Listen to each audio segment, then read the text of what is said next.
Is this thing on? Hello, hello? Uh-oh. Another yapper with a mic.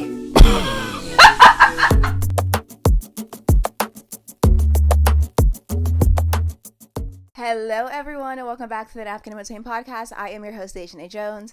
I hope everyone's been having a good week except for the Orange Drink Lady. Of course. Y'all, it's a bad bitches, not a bad bitch, the bad bitches birthday week. My birthday was yesterday, and it's just crazy because I turned 30, and I feel like when you're younger and you think of 30, I feel like it has such a negative connotation to it. But I recently was told, or I heard, or I probably saw it on TikTok, I don't know, but someone said that your 30s are basically your 20s, but with more knowledge and money. That sounds lit as fuck. Like that, a second round of my 20s, but I have more knowledge and more money. Bitch, where the fuck do I sign up? Where do I sign up? And so I'm just feeling so excited, and I've been thinking about just life. I've just been thinking about, turning 30 and everything that I've learned up until this point. And I made a little list, and I've called it 30 Lessons for 30. And I just wanted to share it with you. And these are just they're in no particular order. They're just things that feel like I've learned, and some of them I'm still in the process of learning, but it's something that I want to take into my 30s and expand on more. But these are my 30 lessons that I have learned in 30 years. So number one, and some of these sound very obvious, but let me cook, okay? The first one is the longest relationship you'll ever have is with yourself. And I feel like what I mean by that is other relationships, whether they're familial, friendship, romantic, they're going to come and go. That's just life, right? Not all relationships are meant to last. But in the moving parts of all of these people, all of these relationships, who's always going to be there is you. And again, that sounds well, yeah, Dejanay, duh. But I feel like that's so important to remember, because you have to make sure that you're also taking care of yourself and being there for yourself, because that's the longest relationship that you'll ever have. That's who's going to be there. The one constant in your life that you're always going to have is yourself. So just make sure that you are taking care of yourself and prioritizing yourself and romanticizing your life and doing things to help grow that relationship, that relationship that you're going to have with yourself. And make sure you're always building on that and just feeding that and watering that and recognizing it and just taking care of yourself. Number two, romantic relationships only work if the man is more invested than the woman. Hear me out, okay? I genuinely believe that for a relationship to work between a man and a woman, the man has to be more invested. He has to like the woman more than the woman liking the man. Because for whatever reason, men...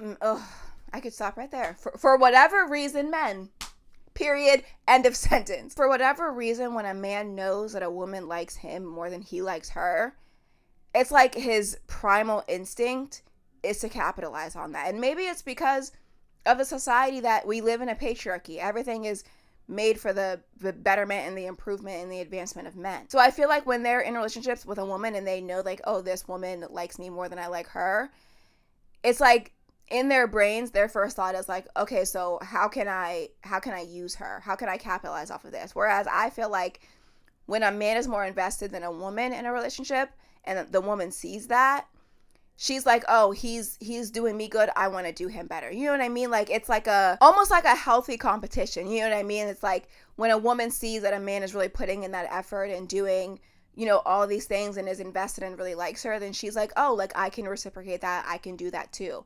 When a man sees that, he's how can I use her for my own benefit while also giving her the bare fucking minimum? I don't know the science behind it, but I fully believe that if a man is not more invested in the relationship than the woman, relationship was doomed from the start. I don't know the science. My source, trust me, bro. Please trust me. I've been in the relationship where I've been more invested, and I swear they capitalize on it every fucking time. Number three, and this kind of goes with number two, some people only want a relationship with you because they can walk over you. because they can use you as a doormat, because they can use you as a step stool for the betterment of themselves. And as hard as it is, trust, I have been there. As hard as it is, those people are not your true friends, your true partner, sometimes it's family. They don't care, because the second you start to set those boundaries and start to say like, okay, no, you cannot walk all over me, watch how quickly that relationship disintegrates. Watch how quickly. Some people truly are only there because they see that they can use you. And it's the most disgusting thing, and that's why it's so important to know what your boundaries are and hold firm in your boundaries, because there are people who don't have boundaries. And so if you're not firm in your boundaries, if they see that they can make you shaky on what your boundary is, they're going to cross that boundary every time. Every time. So it's so important, no matter who it is. I don't care if it's family, friends, or romantic relationship.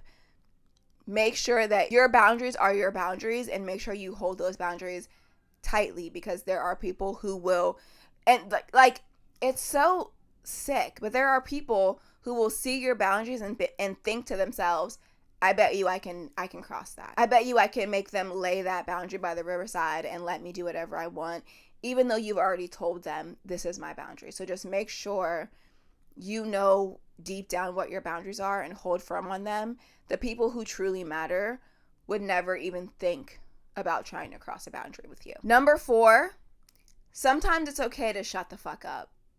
Sometimes it is okay to shut the fuck up. I feel like so many people, especially now with social media, like people use their free will to the max sometimes when it comes to social media. They'll just start talking on their phones and they're spouting bullshit, and it's just like, shut the fuck up. Shut the fuck up. My grandma used to say, God gave us 2 ears and 1 mouth for a reason, because we're supposed to listen more than we speak, especially about like shit that you don't know shit about. Like it honestly drives me crazy when I see someone like talking about something and I can just tell like you have no idea what the fuck you're talking about. You think you sound so fucking smart and you just don't. Like you sound so fucking stupid, and it grinds my gears so bad. But it is okay to just shut the fuck up sometimes. Sometimes it's important, because again, like I think we should be listening more than we speak, especially about things that can negatively affect someone's life. You know what I mean? Like racism, homophobia, transphobia, xenophobia, misogyny, like things like that. I feel like it's so often like people will immediately want to go into defense and defend themselves and want to explain themselves, and it's like sometimes it's okay to just listen. Sometimes it's okay to just let people talk about their experiences and what they've gone through, and just listen. You don't have to defend yourself. Truly, like if you're not a part of the problem, then I don't see why you would feel the need to defend yourself. Like if I'm listening to one of my friends or seeing a video and someone's talking about straight people and, you know, the perpetuation of homophobia, I'm strictly dickly, unfortunately. Unfortunately, I don't know what I did in my past life for God to make me strictly dickly, but I apologize. I apologize. But I am strictly dickly, and whenever I see a video of someone calling out homophobia or calling out straight people, I've never once in my life felt the need to defend myself. I don't need to, because like that is a privilege that I have being straight. I don't ever have to worry about someone trying to attack me for who I love. And that fucking sucks. No one should ever have to worry about that. And I feel like it's so often like people will try to explain a situation to people, and the first thing they want to do is defend themselves. Well, it's not all of us. It's not. Shut up. Shut up. You don't have to say it's not all of us. Obviously we know it's not every single person who is like that, but it's a system. It's not about an individual. It's about a system that was created to oppress people. So I just feel like shut up. Like, why are you taking it personally? Who are you? Who are you? Now, I'm not talking to you specifically. I'm talking about a fucking system. And it's like people don't understand that. But because it's like, well, we'll get to that a little bit later. I have another number. I feel like some of these cross around each other, so I'm not going to say what I was just going to say. But like the need to feel like to defend yourself, like just See how peaceful that is? See, just shut up. Just stop talking. Just listen. Listen more than you speak. Number 5, not giving a fuck is the best thing that you can do. Truly, and what I mean by that is like not giving a fuck about outside opinions, about what someone's going to think, what someone's going to say. That has truly been the best thing that I've done for myself in these past couple of years, especially with social media. I've always been so afraid of being perceived, and I still am. I'm going to be completely honest. I still am. If you haven't noticed, a lot of my videos are filmed sitting right here in this bedroom because filming outside is in like the wild is like so scary for me. And that's something that I still am working on. But like even putting something online, like if you would have told me 5 years ago, like, oh, you have a following and you're, talking online and people are seeing your videos and they're getting thousands of views, I would have been like, who the fuck are you talking about? Like, there's no way I'm going to put myself online. And it's something that I've always wanted to do, but I was so afraid to do it. But then when I was like, why do I care? Why do I care about the opinion of someone who's sitting behind a screen, who not even just sitting behind a screen, but like a blank profile? Why the fuck do I care what the fuck they have to say? They don't even like themselves.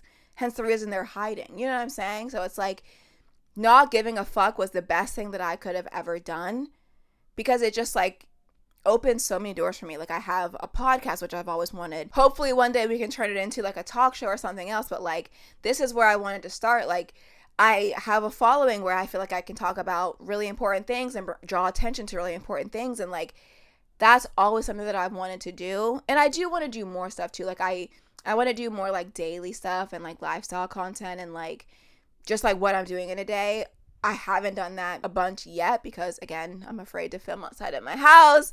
We're working on it. But the more I film here, the more I'm just like, it doesn't fucking matter. Why do I give a fuck what anybody thinks? I shouldn't. It doesn't matter. As long as I'm not doing anything to hurt anybody, like it doesn't matter. So don't give a fuck. Just don't give a fuck. Put yourself outside of your comfort zone and do that thing, because genuinely, if somebody is going to, here's how I think about it.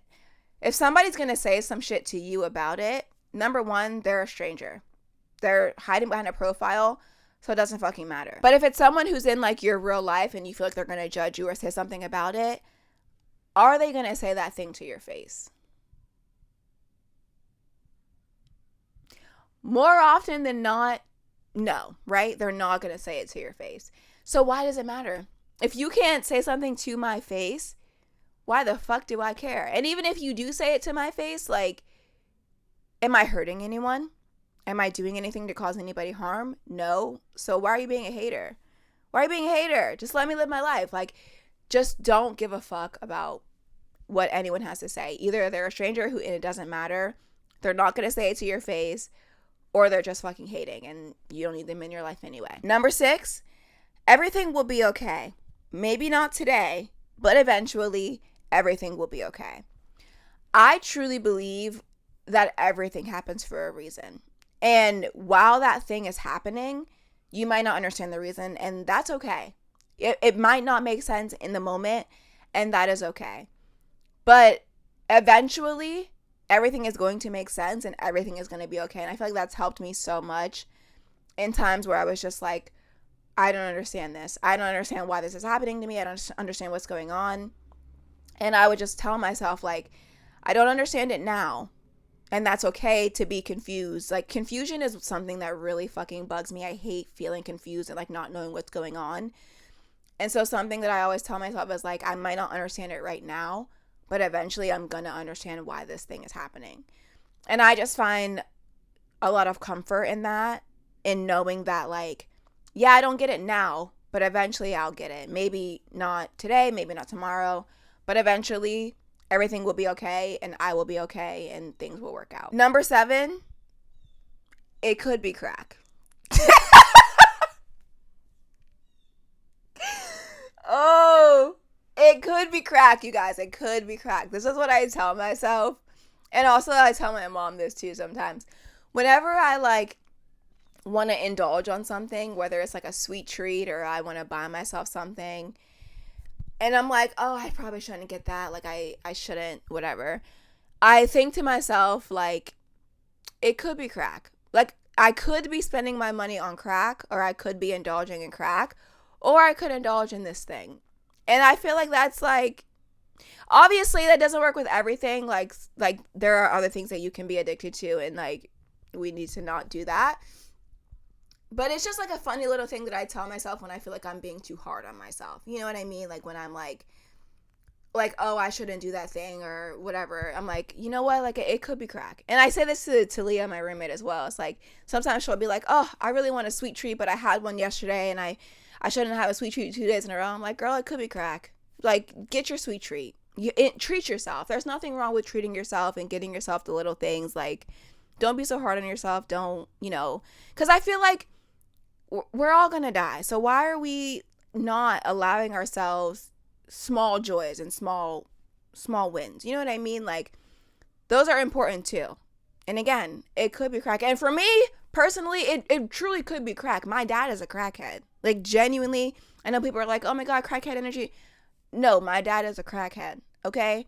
So it genuinely could be crack, but it's not. And we love that for me. I don't know. So if you're thinking about treating yourself and you're like, oh, I don't know, it could be crack.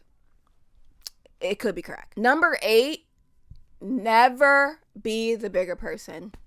I hate for a bitch to try to tell me, oh, well, just be the bigger person, take the high road. Fuck that shit. First of all, I'm 5'3". Okay? I can't take the high road. I can't even reach the high road. I'm too short to reach the high road. Second of all, my waist is non-existent, bitch. I was not created to be the bigger person. Not a day in my life. And I said this a couple weeks ago. I made a video about this.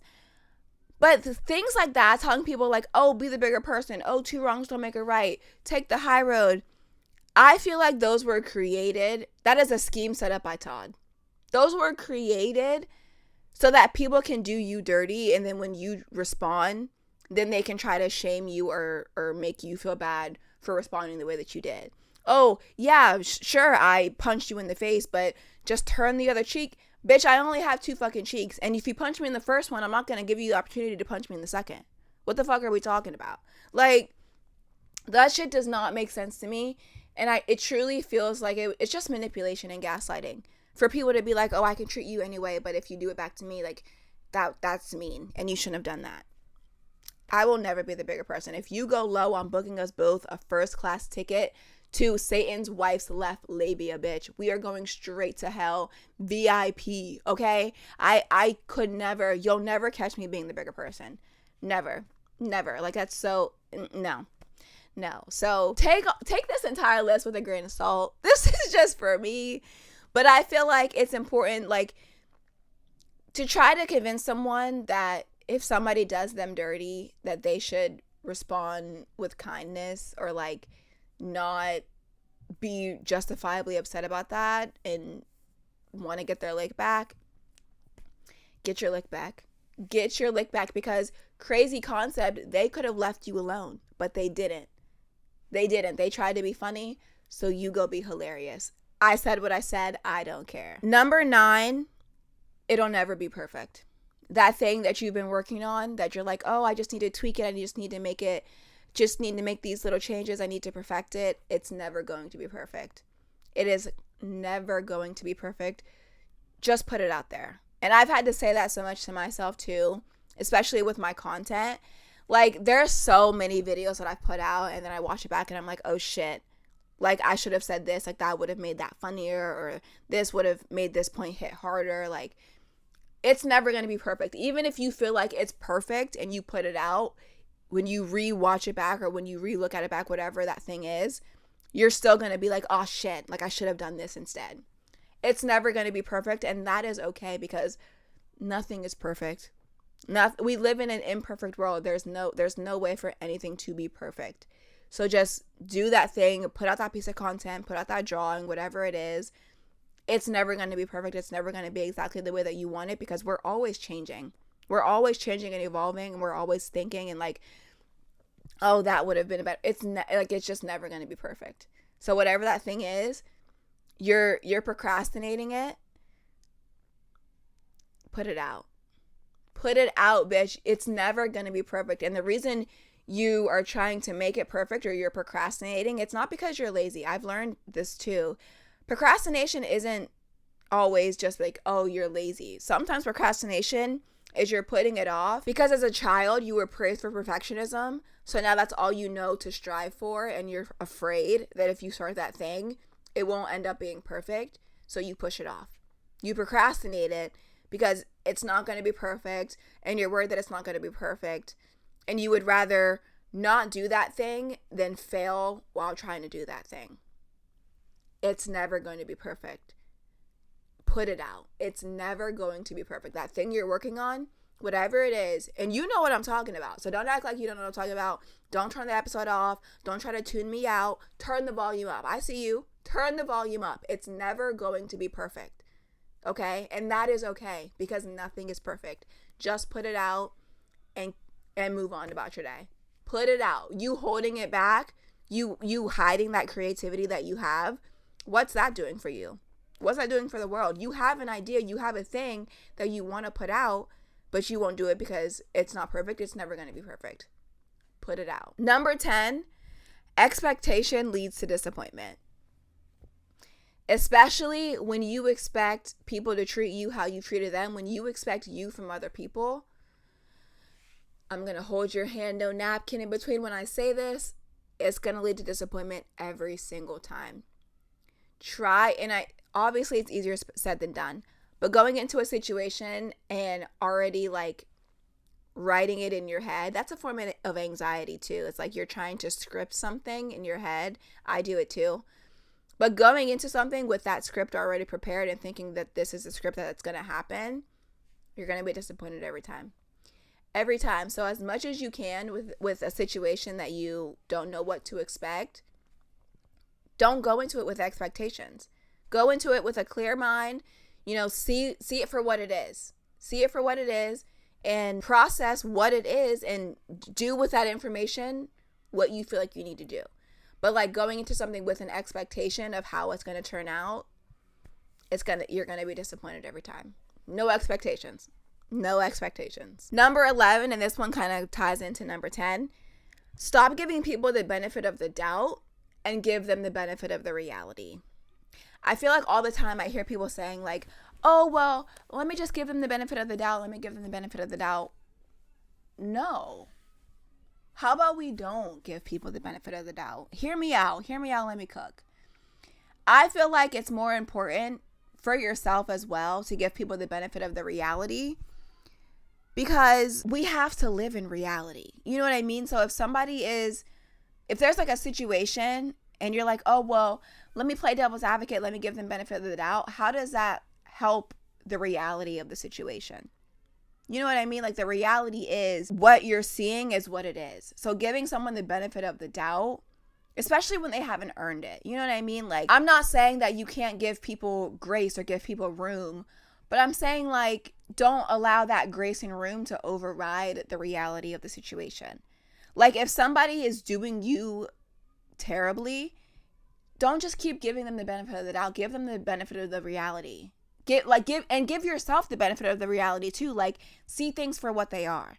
You know what I'm saying? Like you don't have to continuously give people grace, especially when they haven't earned that grace, and put yourself in situations that allow people the room to continue to disrespect you. Start living in the benefit of the reality and stop giving people the benefit of the doubt. Again, especially when they haven't earned it. And again, I'm not saying you can't give people grace or you shouldn't give people grace. I personally run a very strict program, and I'm learning that my program might be a little overly strict. We might need to calm down a little bit, but at the same time, it's like there's a happy medium. You know what I mean? There's a happy medium between giving people grace and not allowing people to just continuously disrespect you. We have to find that happy medium and live in reality, okay? I feel like, again, that's another one of those things like, oh, we'll give them the benefit of the doubt.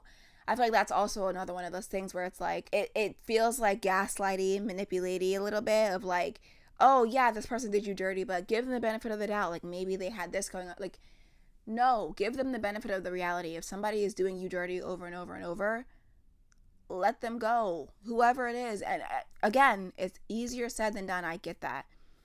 But when you let go of these people who don't see you and see the value in you, you open up the door for other people to come in who do see that value, who will treat you the way that you deserve to be treated, who you won't have to constantly give grace to. And also, too, there's a fine line between giving somebody grace and allowing somebody to walk all over you. Again, there's a happy medium, and I feel like it's super important to find that happy medium. Number 12, someone being family does not trump respect. I don't give a fuck. I don't care who it is, truly. If you are being disrespectful to me, if you're crossing a boundary, if you're doing something that I don't align with, I'm going to cut you off. Every single time. And I hate when people are like, oh, but that's your brother, but that's your sister, but that's your mom, but that's your granny. Fuck granny. Why is granny being disrespectful to me? In fact, them being family means that they should be respecting me more than anybody. I'm your sister. I'm your whatever. You know what I'm saying? So it's like, again, this feels like another one of those things where it's like, it feels gaslighty and manipulative. That's what I'm looking for. For people to say things like, oh, but that's your family. Like, yeah, they did you dirty, but that's your family. So if they're my family, they shouldn't be doing me dirty. They shouldn't be disrespecting me. They shouldn't be crossing my boundaries. They shouldn't be treating me like they're not my family. Hello? Like, you being a family member, us sharing DNA, which I couldn't choose, by the way, that was circumstance. That shouldn't mean that I should just allow you to be disrespectful to me, that I should allow you to treat me any type of way. No. Family will never trump you still having respect for me. In fact, that should be the reason that you have more respect for me, because you are my family.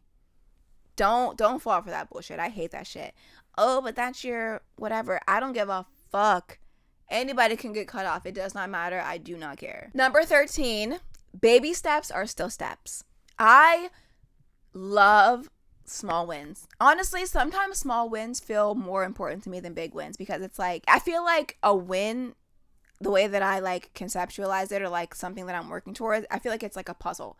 Like when I'm doing a physical puzzle and I find the one piece that I've been looking for and I fit it into its spot, that kind of gives me more of a happy feeling than when the entire puzzle is finished. You know what I'm saying? I just feel like it's so important to appreciate and to celebrate the small wins and the small baby steps. Like if you, for example, if you've been like depressed or something and you've just been in bed and not eating and not showering and whatever, like even getting out of bed, even if you just get out of your bed and stand there for a couple minutes and then you get right back in bed, that's a win.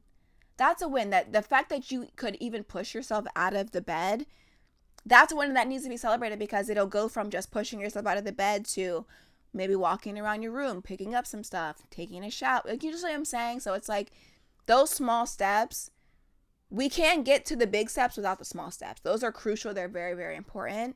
So just make sure you're also celebrating those small wins and celebrating those baby steps, because they are still steps. And not only are they still steps, they're very important to the bigger steps. Number 14, is that task too time consuming, or are you procrastinating? And again, sometimes procrastination is not laziness. Sometimes procrastination is a fear of failure, because you were praised for perfection. And so now the thought of starting something and the thought of failing at that thing is scarier than just not starting that thing at all. Is that task too time consuming? Is it too big? Is it truly out of your reach? Or are you procrastinating because you are afraid of failing? Questions that need answers, because something tells me that sometimes it is that you're just afraid of failure. And that's okay. It's okay to be afraid of failure, but it's also like, remember that failure is a part of the human experience. Everyone at some point is going to fail at something.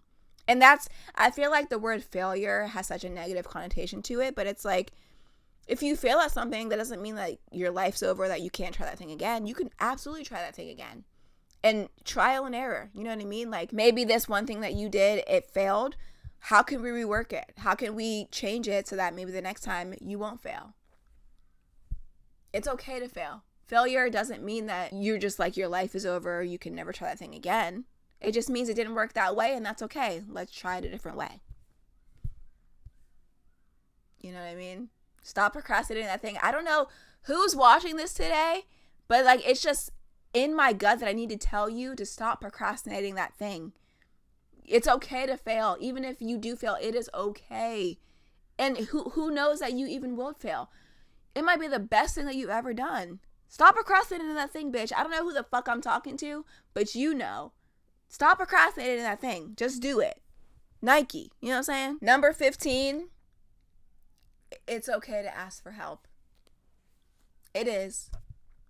It is. It is. I'm talking to myself a little bit here too because like I'm never beating them strong independent woman allegations. I'm never beating them because I hate to ask for help. I hate to ask for help, and it's because of the society that we're in, especially as Black women. Like we're told like we're just supposed to help everybody else and then take care of ourselves as well. No, we're not doing that anymore.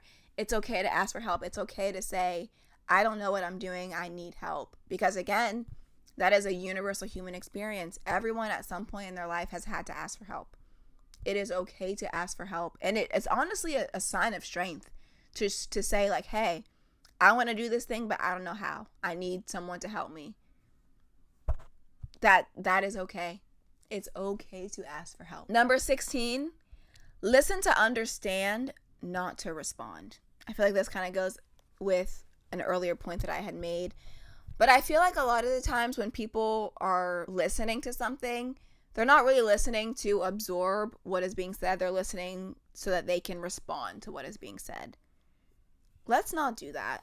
Let's not do that, because how do we learn if we're listening? We already have in our brains, we already know how we're going to respond. We're not learning that way. We're not learning anything because we're not listening to learn. We're like, oh, I already know what I'm going to say, so I'm just going to let you finish what you're saying, but it's not changing anything.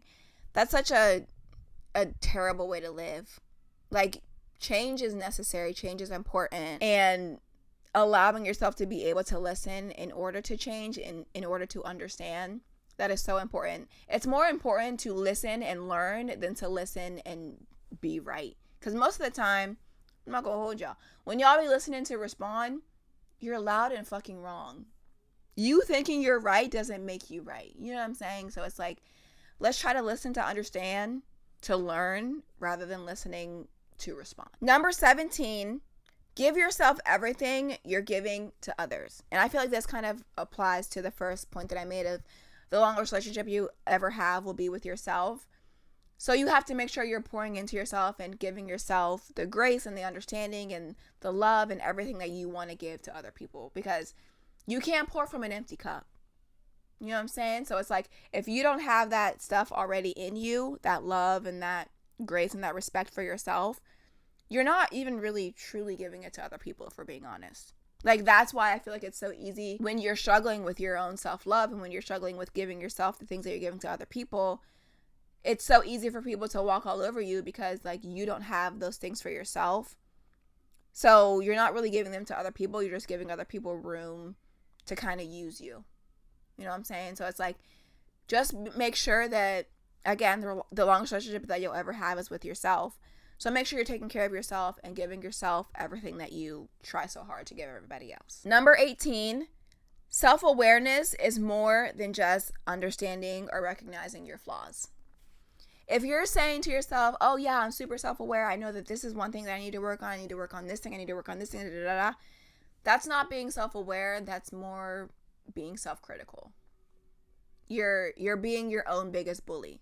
Because self-awareness is also too understanding what your strengths are, understanding where you excel, understanding, the things that you're good at. And if you're not also telling yourself those things or pouring into those things as much as your flaws, I'm not saying that you shouldn't understand and know what your flaws are. Of course, everyone should.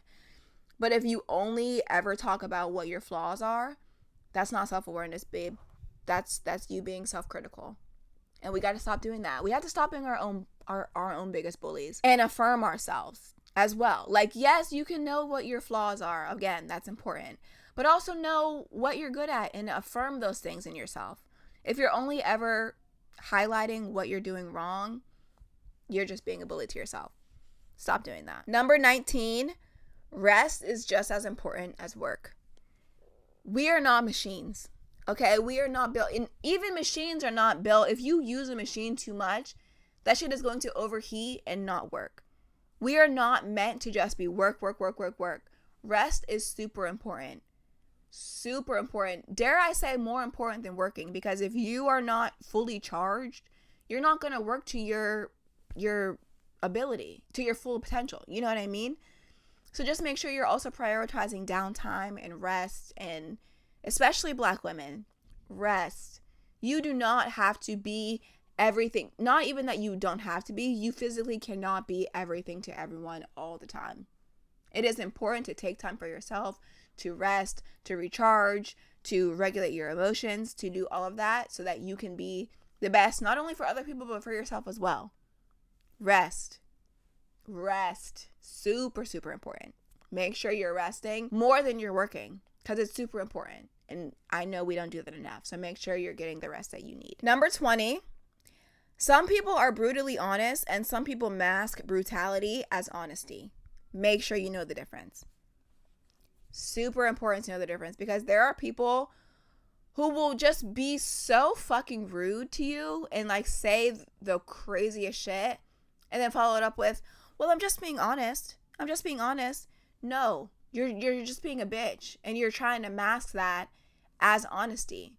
And I'm not saying like that doesn't mean, I feel like it's important to have those friends who can tell you about yourself and tell you what it is, and you know, have that community where you have that open honesty. But sometimes it's not about what you say, it's about how you say it. And you can be honest with me without brutality. You know what I mean? Without trying to like hurt me or like make me feel some type of way. Like that's not gonna help the way that you think it is. And there are people who will do that, who will just be like bitches and be like, well, I'm just honest. I'm not a bitch, I'm just honest. No, you're actually just a bitch. If we're being honest, like, no. So just make sure you know the difference, because there are people, again, it's just like this sick mindset of people who find joy in hurting people or find joy in like walking over people or disrespecting people. Don't allow anybody to disrespect you. It's important to have friends who can be honest with you, but there are people who will just want to be brutal and mask it as honesty.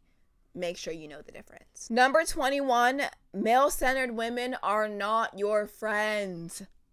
Male-centered women are not your friends, nor will they ever be good friends, because they would step over their grandmother's dead fucking body for a crumb of attention from a man.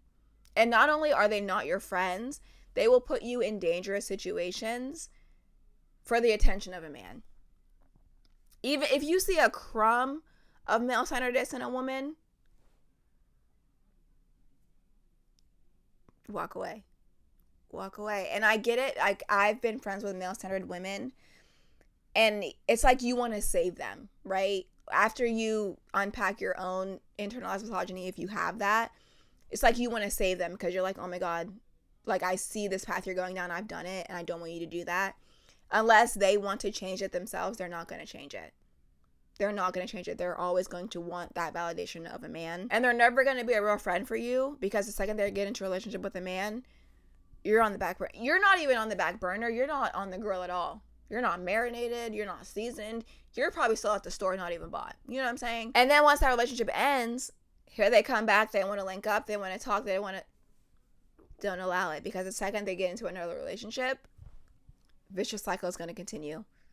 Male-centered women are not your friends. Number 22, and it ties into number 21, being male-centered is the most embarrassing thing that you can be. It is. It truly is. Coming from a woman, I used to be male-centered. That shit is so fucking embarrassing. When you finally wake up and you're like, yo, what the fuck?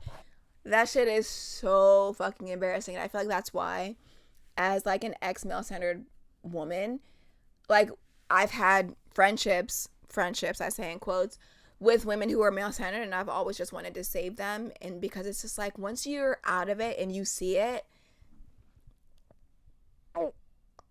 like, it's so cringe. It's so embarrassing. It's so embarrassing. And so you just want to save them. You just want to help them. But again, you can't save someone who doesn't want to be saved. Don't save her. She don't want to be saved. It's super embarrassing though. So like, don't do that. Don't be male-centered. It's actually really fucking embarrassing. The most embarrassing thing in the entire world. Number 23, someone else's success does not mean you're falling behind. life is not linear. Life, like your own life isn't linear, and your life compared to someone else's, you can't even compare them. That's like comparing apples to oranges, because everyone's journey is different. And someone pulling ahead does not mean you're pulling behind. You're just in different spots, and that's okay. Not everyone is going to be in the same spot, because again, life is not linear for a single person, and it's not the same for a single person. So don't look at someone else's success and be like, take it as a negative towards yourself. You know what I mean? Like, everyone is different. They're having success now. Maybe your success is right around the corner. But like, also don't try to compare yourselves. You know what I'm saying? Like, comparison is the thief of joy. It truly is. It truly is. Because again, the two can't even be compared. You cannot compare your life journey to anyone else's life journey. They're all different. They're all different. So just allow yourself to be in your moment, and you in your moment and somebody else in their moment. That doesn't mean that there's anything wrong with you, or, you know, there's something better about them, whatever. Everyone's just different, and that's okay. That's okay. I love differences. Actually, differences should be celebrated. They shouldn't be put up against each other. They shouldn't make you feel some type of way about yourself. A difference is just that, a difference, and that's okay. That is okay. So don't allow someone else's success to make you feel like you're falling behind. Number 24, no is a full sentence. A full fucking sentence. You don't have to give anybody an explanation.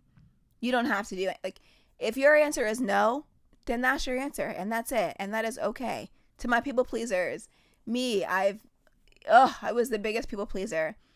Once you learn that no is a full sentence, I promise you that it will elevate your life more than anything. Truly, you don't owe anyone any sort of explanation. And let me just warn you, as a people pleaser, the second you start saying no, that is going to rock yours and their worlds. Because again, there are people who only want a relationship with you because they feel like they can use you. So once you start telling them no, they're going to put up a fight. They're going to try to make you change your no and do whatever you can to appease them, right? But once you fully learn that no is a full sentence, and you're going to lose some relationships, you might, if you're a people pleaser, and there's people who are not, you know, have relationships with you just because, you know, they want a relationship with you, but more so because they know that they can use you. It's going to cost you some relationships, and that's okay. That is okay, because again, once you let those relationships go, you allow room for other people to come in and treat you the way that you need to be treated, respect your boundaries, not try to use you. So just learn that no is a full sentence, and you don't have to explain yourself to anybody. No means no, and that's it. Stops right there. No, period. Period, the end. Number 25, there are people who will be committed to misunderstanding you. Let them. We don't have to do all that talking. I'm truly, the older I get, the more I'm not with all that talking. I'm going to explain this to you one good time. And if you don't understand it, I'm not saying this to everyone. There are people who, you know, just need a little bit of grace. And I'm not saying that people shouldn't have grace. But there are people who will be committed to misunderstanding you, who will be committed to not hearing you, because some of them might be listening to respond, not to understand. They don't want to understand you, whatever the case may be. No matter how hard you try, you could talk until you're blue in the face. If somebody is committed to misunderstanding you, they are going to misunderstand you, so let them. You do not have to do all that talking. Leave them where they're at. Truly, you do not have to stay with them where they're at. If they're committed to misunderstanding you, leave them where they're at. Because again, allowing yourself to let go of those people, it makes room for people who will truly understand you and who want to understand you to come into your life. There are people who are going to misunderstand you just because they want to. Let them and leave them where they're at. Number 26, an apology is for the apologizee, not the apologizer. This is something that I truly had to learn, because it's like sometimes when someone is apologizing to you, they're doing it for themselves, to make themselves feel better. And you can tell by the way that they respond to your response to their apology. You can tell if that apology was truly for you or if it was for them.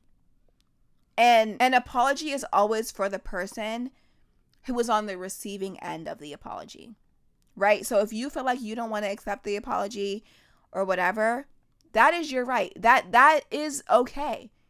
You don't have to just accept an apology just because somebody is saying they're sorry. And also, just saying you're sorry and not changing their behavior, that's not an apology, that's manipulation. An apology without change behavior is just words. They're truly just doing it for themselves, to make themselves feel better, or to try to convince you that they're actually sorry. But if they're not changing their behavior, they're not actually sorry. And you don't have to accept that apology, because again, that apology is for you. And something I've started to do, if somebody is apologizing to me, I've stopped saying it's okay. Because it's not okay. If it were okay, you wouldn't be apologizing for that thing. So what I like to say instead is I appreciate the apology, because I do appreciate when someone, tells me that they're sorry, but I can't fully accept the apology until I see change behavior. And I've had people like apologize to me and I'm like, oh, I appreciate your apology. And they get mad at that response. You're not going to tell me it's okay? You're not going to tell me we're not just automatically cool again? Well, no, we're not. Because I need to see that your behavior has changed, right? I need to see that you truly are sorry. And a genuine apology comes with changed behavior. If somebody is just saying that they're sorry and nothing's changing, they're not sorry. And they didn't apologize for you, they apologized for themselves. So always remember that an apology is for the apologizee, not the apologizer. Number 27, quality over quantity. In every aspect of your life, quality over quantity, whether that means friends, whether that means family, whatever that means, quality over quantity. The number of people that you have around you doesn't matter if those people don't respect you, if they're not quality people. You know what I mean? I would rather have 2 amazing friends than 200 friends. Quality over quantity all day, every day. No questions. Quality over quantity. Number 28, don't wait for other people to start living your life. Start doing things alone. And I'm still learning this too. But start doing things alone. I promise you, once you master the art of a solo activity, whether it's solo travel, whether it's just a solo date, whatever it is, you've that's your last infinity stone. You've collected your last infinity stone and you've unlocked a brand new chapter of your life once you learn that it is okay to do things alone. Because again, I feel like, at least for me personally, some things that stop me from doing things alone is perception and being perceived, and oh, is somebody gonna think I'm weird because I'm here by myself? Who cares? Do not give a fuck. It does not matter what anybody else thinks, because again, are they gonna say that to your face? Probably not, right? And also, again, the longest relationship that you'll have is with yourself. So as long as you're comfortable with yourself and doing things alone and being by yourself, that's the best thing that you can do. I remember the first time that I ever lived alone, I was terrified to live alone, because I'm I don't have anyone to talk to. I don't have any friends, Once you live alone, that peace, top fucking tier. And I love my roommate. This is nothing against Leah. She's the best roommate I've ever had. But it's something about living alone and having all of your own space that is just magical. And being by yourself and learning to be okay with being by yourself, top tier. Stop waiting for other people to live your life.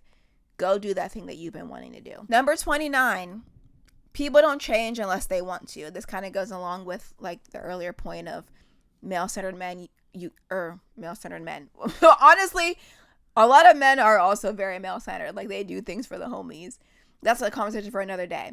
But this goes along with the male-centered women and wanting to change them. You can't change them. And that's with anyone, no matter what the situation. If somebody doesn't want to change themselves, they're not going to change. People don't change unless they truly want to. You can kick and scream and talk to your blue in the face. People will not change unless they want to. And if people don't want to change, if you're with someone or it's a family member, a friend, whatever, and you're noticing that they don't want to change, you don't have to stay with them. Leave them where they're at. Go live your life. You do not have to stop and wait around for somebody to change or for someone to see your worth or your value, because there are people who will come into your life who see it without you having to try to convince them of it. You know what I mean? Leave people where they're at. People do not change unless they want to change. And number 30 kind of goes with number 29.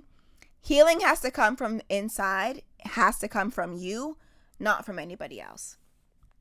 If you are trying to heal or to change to have other people or for the benefit of other people, the healing will only last for as long as that person is in your life, right? You have to heal for yourself. It has to come from inside. There can be people who are there to help you, right? But you have to do the work yourself. You have to not only want to do the work, but also do the work yourself. It cannot come from other people, come from an outside source, because the second that person isn't there, what's going to happen with all that progress that you've made, right? You're going to have to start back from square one, because it has to come from you. It has to come from inside. The healing has to come from you. And again, that doesn't mean people can't be there to support you and to help you, but it has to come from inside. You have to work. The inner work has to be more than the people who are outside helping you. It has to come from inside. So make sure you're focusing on that, and you're not changing for somebody else, or you're not depending too much on other people to try to heal you. Nobody can heal you but yourself, right? And I've said this before, any sort of like trauma that you have, especially if it's childhood trauma, whatever, you're not responsible for that trauma, but at some point you are responsible for healing so that you don't harm other people and yourself. You know what I'm saying? So just make sure that healing comes from inside. That's the most important place. And that's where not only is it the most important, like it has to come from inside. Any other option, it's not going to be like long lasting healing, especially if that person that you're leaning on too much, if they somehow leave or something happens, how does that help you? You know what I mean? Like what happens with your progress?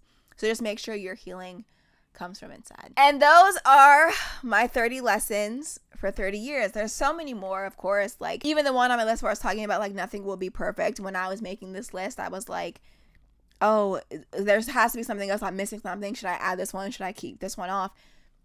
It's never going to be perfect, but those are the lessons that I feel like have helped me in these 30 years. And again, there's still things that I'm working on and always improving, but I'm just so grateful for all of it, for every person who has come and gone these past 30 years, for the true friends that I have, for all of you. Like, it's been a great 30 years. I honestly, there's been some shit that's happened, and at the time I didn't understand it, but I understand it now, and I'm grateful for it, and I'm grateful for all of you being here, and I'm grateful for 30, and I don't know, I just feel very excited and very hopeful for the future, and I feel like I'm finally stepping into my own self-confidence, and that's something that I've been working on a lot for these past couple of years, and I'm just excited to see that all come out in the next 30 years. So I don't know, happy birthday to me, the baddest bitch ever. I'm so grateful for all of you being here, and I hope that this was helpful. Again, this is not an exhaustive list. There are so many more lessons, but these are the top 30 for me, or the 30 that, I wanted to talk about today. And I hope they're helpful. And life is crazy. Life is crazy, and it's not linear, and there's things that come and go, but the lessons, like, they make up for it. They make me realize everything's going to be okay. Maybe not today, but everything's going to be okay. And I'm just grateful for every lesson and for everything that I've had these past 30 years. So I hope this was helpful. Thank you so much for tuning in to today's episode. I hope everyone's having a good week except for that orange drink lady. And I will talk to you in the next episode. Peace and love.